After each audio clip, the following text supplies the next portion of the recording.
How would I run a theoretical dog shelter? I got some ideas. I'd reward good staff members. I'd make it easy for volunteers to volunteer. If I had 200 dogs in my facility, I'd make it so I could have 20 volunteers volunteering at one time. That's 10 dogs each. You need a lot of yard space or a track. I'd implement a policy of less toxicity. I wouldn't hire people just who wanted a job. I would hire people who wanted the job it was. I'd figure out where the animals were coming from. If a certain community or person was surrendering more animals than other communities, then I would send people out there to address that, to educate, to maybe offer classes. That's mind-boggling. I'd figure out what rules are already on the books, and then I would implement a team of officers to enforce those rules. I would make sure my facilities were open to the public as much as possible, because people work all different hours. It seems other organizations have figured out ways to open their hours for more variety of people, such as the library. Some mornings are open, some afternoons are open, and some nights are open. If my organization had cameras all around, I would actually use them. See who's maybe not doing their jobs. If the problem is I don't have enough staff, I would hire more staff. If someone told me I couldn't have more staff, I'd fight them on it. I would say I need more staff. And if they didn't want to give me more staff, I'd be honest with the public and say, I need more staff. I would encourage my staff and my supervisors to make my facilities as clean as possible. If my staff and supervisors were picking up trash, maybe that would encourage volunteers to pick up trash, which probably they do already. I would have standard rules applied to everyone equally, and I would make sure that they were well thought out and written down, not just ethereal. If something broke at an organization that I ran, I would have it fixed right away. It sends a better message to the public, volunteers, and staff. It also functions better because it's not broke. If someone comes up with an idea that I don't agree with, I would ask them how they would do it. Maybe I would learn something. Maybe they would learn something. I would challenge ideas, and I would support good ideas. Reward those who are doing a good job. If you rewarded the people who are good at their jobs, less people would want to leave. More people would actually like what they did. More people would be happy, pleasant. I could keep going. Let's face it, animal people can be weird. Look, here's one. Let's figure out how to embrace that weirdness. Make it work for us, not against us. If my team's not functioning well, I'd have a team meeting. I'd have team gatherings. I would consider my staff and volunteers and the community all part of that team. I would improve that team. I'd make that team feel like a team. I'd make that team work together like a team. That team trying to support each other like a team.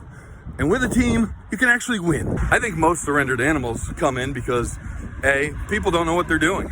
They either don't train the dog correctly or they don't know how to. Having people come into the shelter for classes or maybe training. That sounds like a good idea. Before every shift, I would have everybody get together for a quick powwow. I would talk about animals that we have issues with and how we were going to help those animals, how we were going to support them, and maybe how we could help alleviate some of the issues. I would stop blaming animals for being animals. That's what I would do. I would realize that they are animals, that's what makes them beautiful, that they have animal brains, animal bodies, and animal motivations. I would do my best to love them for being the animals they are. I would realize that volunteers have all different experience, just like my staff members. But volunteers, some of them might be doctors, engineers, lawyers, actors, writers, designers, all sorts of creative, educated individuals that have succeeded enough that they have time on their hands that they can volunteer and give back. I would take advantage of that. I wouldn't shut them up. I wouldn't tell them that they have to operate through a chain of command, therefore basically making them mute. I'd make it so people weren't so afraid of being punished, having to feel like they put disclaimers on everything or else they can get suspended or fired. For instance, I am not an employee of a city. I do not have any official position.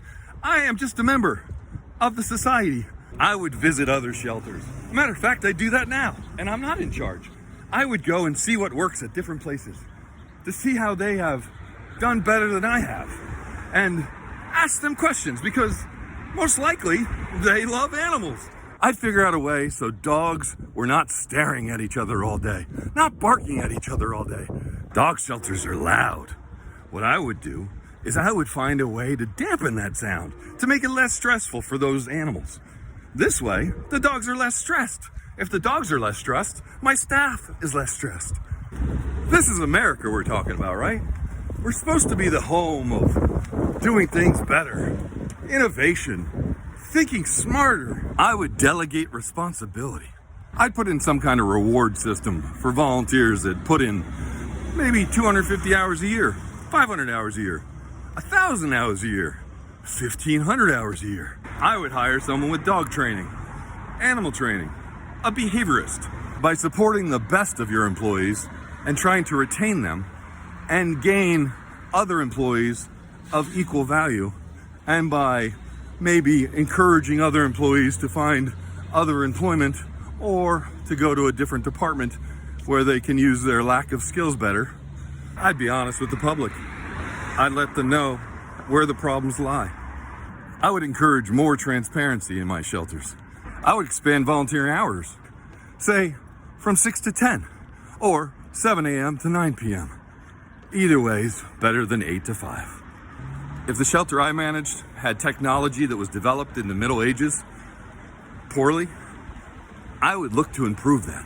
If my staff members were getting attacked by dogs because certain doors weren't working in the kennels, I would look at ways of fixing those doors. I would look at ways of improving those doors. If I found that I had employees that were uncomfortable with certain kind of animals, I would encourage them to find new employment. If I saw a pattern, I would address the pattern. Let's say the staff write negative notes on one dog after another, and those same dogs get positive notes by one volunteer after another. Well, I would look into why that is. Not just blame the dogs, but maybe see what one group is doing wrong or one group is doing right. I'd make sure to get the community involved. Spay and neutering is important. Maybe you have some suggestions. Maybe you don't. Maybe you don't like this. Maybe you do. Anyway, write it below. Let me know what you think. Pass it on, share, subscribe. I don't know what to do. I'm not cool and trendy. Honestly, I don't have all the answers to my theoretical leadership. But you know what? I will admit that I don't have all the answers. And I would spend my time trying to figure out the answers. Actually, I do that already. That's weird.